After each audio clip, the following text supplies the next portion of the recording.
তেখেতক সম্বৰ্ধনা জ্ঞাপন কৰিব আমাৰ পূজা সমিতিৰ উদ্যোক্তাই। আমি উদ্যোক্তাসকলক সম্বৰ্ধনা জ্ঞাপন কৰাৰ কাৰণে আহ্বান জনাইছোঁ।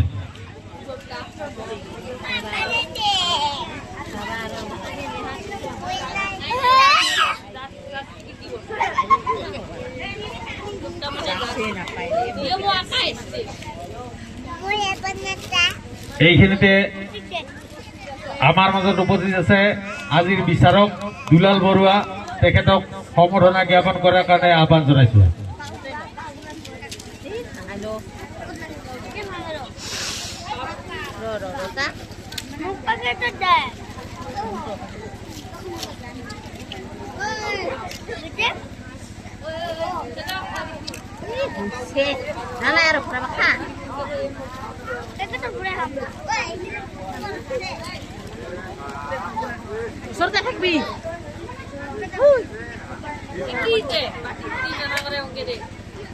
আমাৰ মাজত উপস্থিত আছে ৰমেন চৌধুৰী।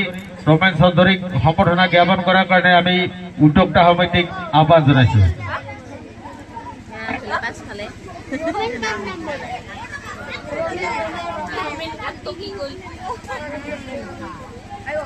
আমাৰ মাজত উপস্থিত আছে বনদীপ তালুকদাৰ, বিচাৰক, তেখেতক সম্বৰ্ধনা জ্ঞাপন কৰাৰ কাৰণে আহ্বান জনাইছোঁ।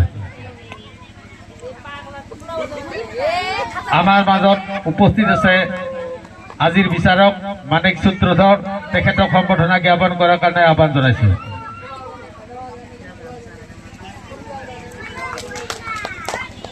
আমাৰ মাজত উপস্থিত আছে এই গাঁৱৰে বিশিষ্ট জ্যেষ্ঠ ব্যক্তি মাননীয় শ্ৰীযুত নগেন চৰকাৰ, তেখেতক সম্বৰ্ধনা জ্ঞাপন কৰাৰ কাৰণে আহ্বান জনাইছোঁ।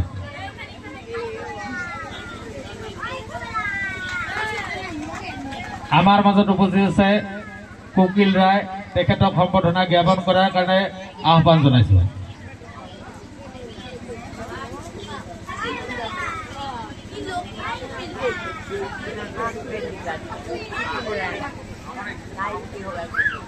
আমাৰ মাজত উপস্থিত আছে এই গাঁৱৰে জ্যেষ্ঠ ব্যক্তি খগেন্দ্ৰ চৌধুৰী, তেখেতক সম্বৰ্ধনা জ্ঞাপন কৰাৰ কাৰণে আহ্বান জনাইছোঁ।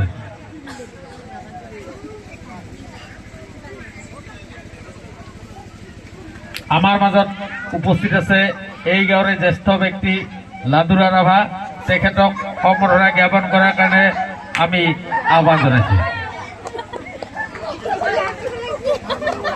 আমাৰ মাজত উপস্থিত আছে এই গাঁৱৰে জ্যেষ্ঠ ব্যক্তি কামিনী মেধি অৰ্থাৎ ছতালু মেধি, তেখেতক সম্বৰ্ধনা জ্ঞাপন কৰাৰ কাৰণে আহ্বান জনাইছোঁ।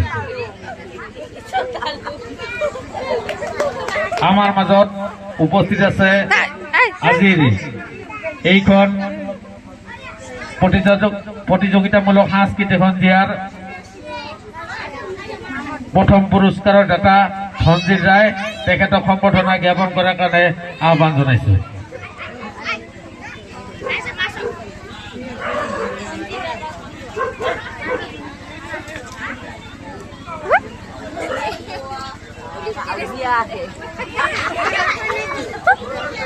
এইখিনিতে আজি আমি আমাৰ সম্বৰ্ধনা অনুষ্ঠান ইমানতে স্থগিত ৰাখিলোঁ আৰু আমি আজিৰ এই মঞ্চখন শুভ উদ্বোধন হোৱা বুলি ঘোষণা কৰি আমাৰ প্ৰতিযোগিতামূলক নৃত্য প্ৰতিযোগিতা কাৰ্যসূচীত আগবাঢ়িলোঁ। ধন্যবাদ।